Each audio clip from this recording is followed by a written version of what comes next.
Hey there, Internet. So in our last episode, I fought the CNC demons and lost a number of times with lots of crashes. This time, that was all in preparation to make a dovetail cutter. Let me just show you what it looks like. This is a rough approximation.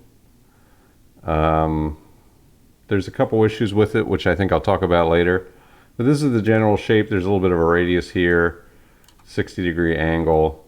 I modeled in a little relief here, but I didn't actually machine that in. I did it manually, actually. So the biggest issue here is that I didn't model in the shank. So this shank diameter here is just whatever fit, and it's like 5.3 millimeters, which it should be much closer to a nominal diameter because it's easier to get concentricity when I'm setting it up in the grinder collets and everything else. But this was a test. I wasn't even sure it was going to work. I wasn't sure I was going to be able to get it to harden without being so brittle that it broke on the first cut. If we go and take a real quick look at the cam, I've got a roughing pass here. For my own notes, the critical settings here are extend to stock and stock to leave. If you don't click this, when the cutter exits at the end of the cut here, you're going to get a crash. So you got to have that, or you have to set the Z stock to leave to 0. The depth of cut is 1.5 millimeters, and that's in the radius. I hadn't used this in a while, so I didn't remember that.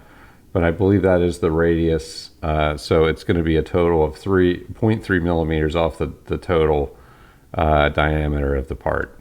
So here you can see the all the passes it's going to make.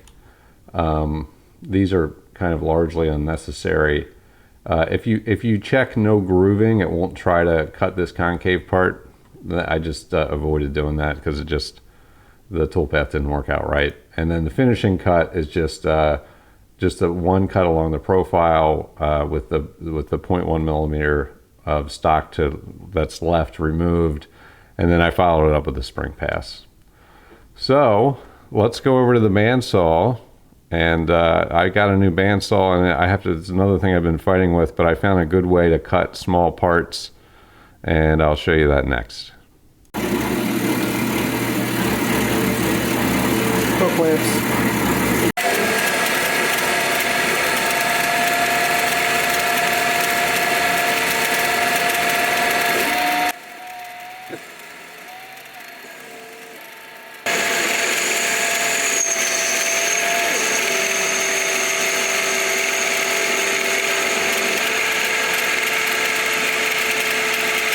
That's it.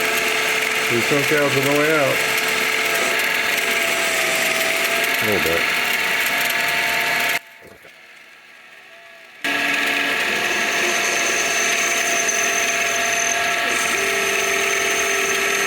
Oh, that looks good.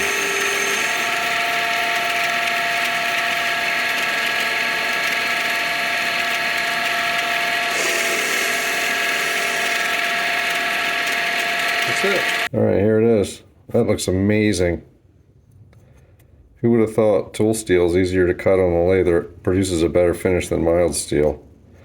You can see the RPM change here. I don't have the RPMs on the spindle hooked up to the CNC controller, so this is a better cutting speed. But I mean, this has a very slight amount of roughness, but I think it looks great. So now, next step is to screw it up with the heat treatment. Here's my setup for cutting the flutes. Just 90 degrees. I could have made this an angle. I didn't feel like messing with it. So just a collet block with the stop. Pretty basic. Now I'm just going to relieve the inside a little bit because I don't want them 90 degree rubbing. So I'm just going to put it on the lathe. And then we'll try to harden it. Alright, here it is. I just relieved the middle just a little bit with the boring bar. I'm going to try the borax and alcohol solution from Click Spring. So we'll see if that works. I just need to be able to handle it. I need 3 hands and 2 sets of pliers. All right, how about like that?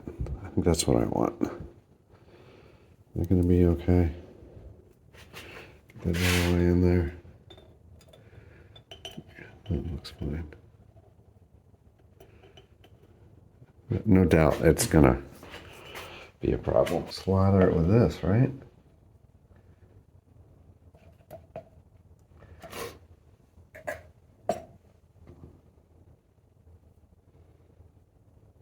It's gonna run right off.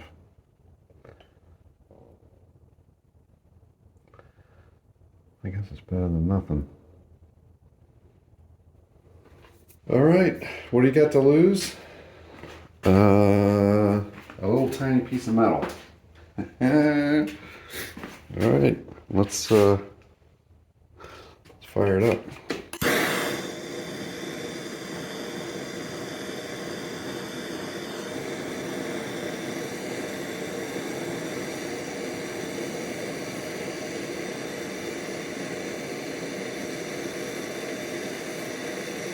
That is wild. It's like throwing elephant's feet. There's something wrong with my borax.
I gotta get my magnet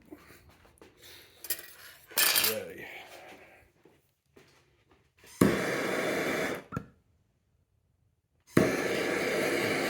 Gotta get a little hotter than that, I think.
All right, I'm gonna call that it. We'll see how hard it gets. And that wire is hot. Not surprisingly. So, do I do welding gloves with the TIG finger? I'm gonna go with the TIG finger.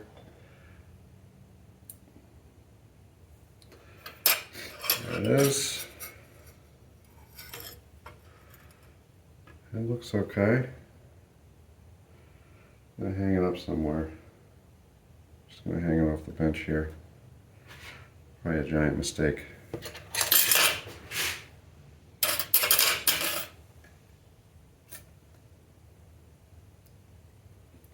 All right, that's it.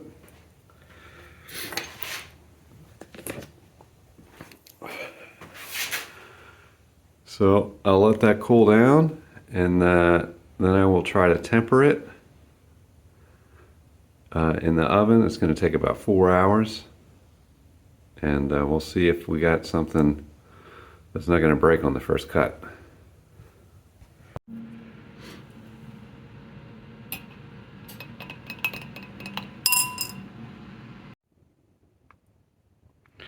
So I set it up in the grinder here. You can see the angle is a little bit off. I have to make some adjustments. The concentricity isn't great. This turned out to be like 5.1 millimeters. So I have to fit it in a 6 millimeter collet, and the concentricity isn't quite there. Although, yeah, that one looks way out. The other three look okay. That's weird.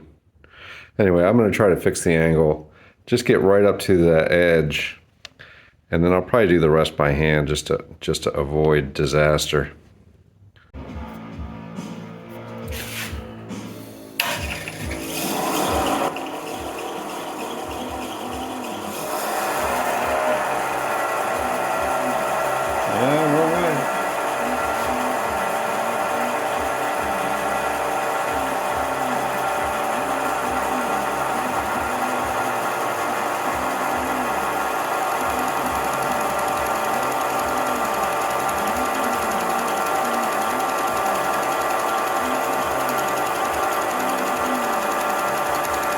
Good looking chips.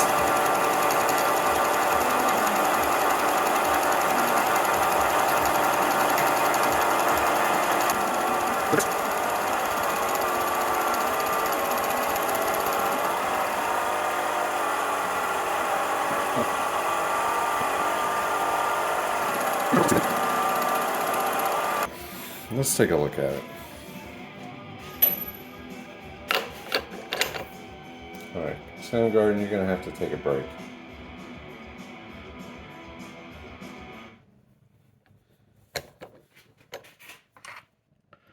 All right, so there's our surface finish with some rubbing issues.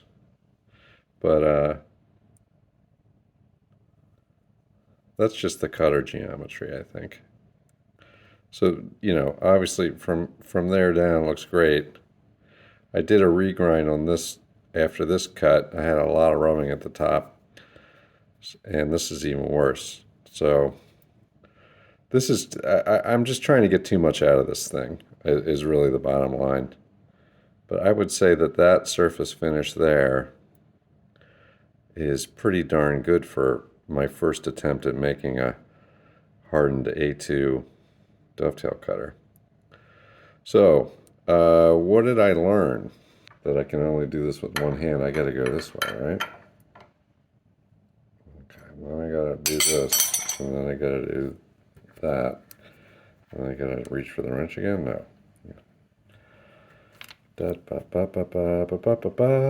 All right. Okay, so let's see here. I did the primary angle on the crappy ghetto tool and cutter grinder that I made, and that came out pretty good. I did the secondary angle by hand on the little diamond lapping wheel. I did these surfaces on the ghetto tool and cutter grinder. So this, and I did a test cut here, which is this. It was just facing this off with these bottom teeth. So that came out pretty good. The fact that the diameter from here to here is 5.3 millimeters is terrible, because I can't stick it in there and have it somewhat where I want it, and then grab the wrench and then lock the drawbar. I need a third hand, and it's a big annoyance. So this needs to be close to some regular dimension. The stock piece that I started with, I think, was 13.5 millimeters. Let's see where we ended up.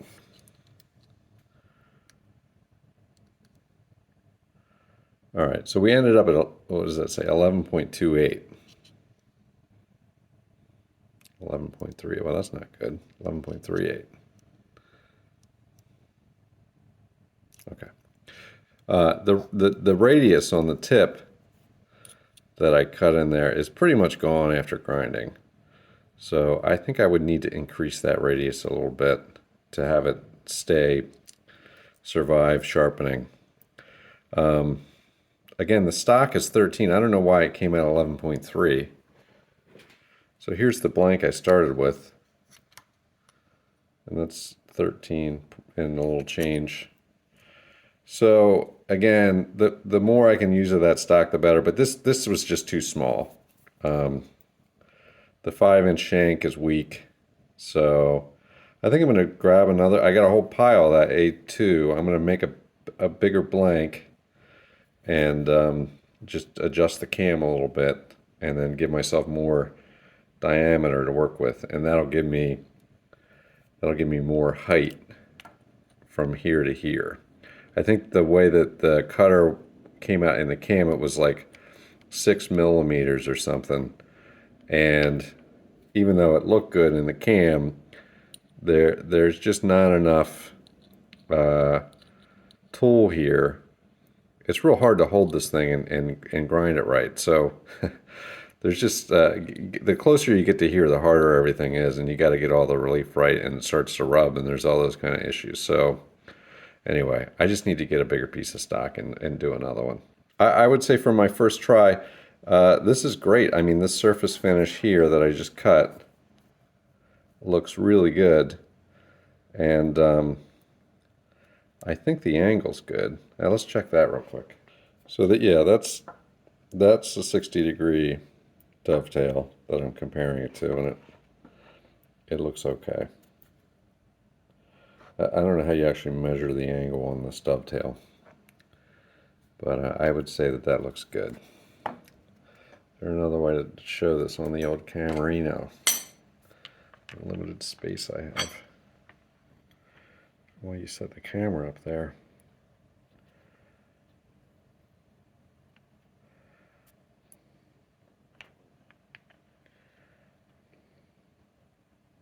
I mean, I'd say that looks good. That looks like 60 degrees.